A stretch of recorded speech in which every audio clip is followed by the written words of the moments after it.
and that too touching the lives of poorest of முதல்ல ஏழ்மையில் இருக்கிறவங்களுக்கு, லோவர் மிடில் கிளாஸ்ல இருக்கிறவங்களுக்கு அவங்களோட பேசிக் நெசசிட்டிக்கு என்ன கொடுக்கணுமோ அதை கொடுத்துருக்கோமா இல்லையா? ஜன்தன் திட்டம், எல்லாருக்கும் பேங்க் அக்கௌண்ட் இருக்கணும். 1.7 crore பேங்க் அக்கௌண்ட்ஸ் தமிழ்நாட்டில் மாத்திரம் ஓப்பன் பண்ணியிருக்கோம். அதில் 58% பெண்கள். அதே மாதிரி வீடு, பிஎம் ஆவாஸ் யோஜனா 12 லட்சம் வீடு கட்டப்பட்டிருக்கு ஆவாஸ் யோஜனை மூலமா, திட்டத்தின் மூலமா.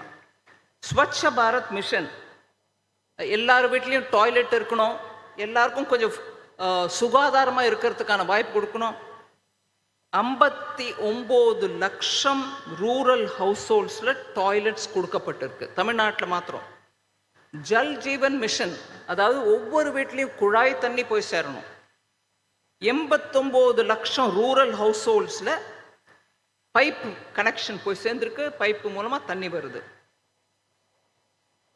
பிஎம் உஜ்வலா யோஜனா, வீட்டுக்கு எரிவாயு 41 லட்சம் உஜ்வலா திட்டத்தின் மூலமாக கேஸ் சிலிண்டர் சப்சிடியில் தமிழ்நாட்டுக்கு வந்து சேருது.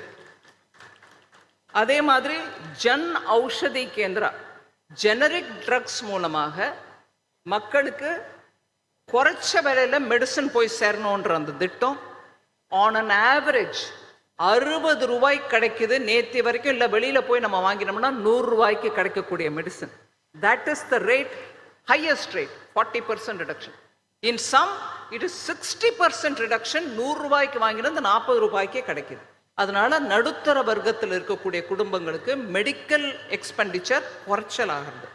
சரி, நெக்ஸ்ட் ஆயுஷ்மான் பாரத், 79 லட்சம் பேருக்கு மெடிக்கல் இன்சூரன்ஸ் கவர் கிடச்சிருக்கு 5 லட்சம் ரூபாய்க்கு ஒவ்வொரு குடும்பத்துக்கும்.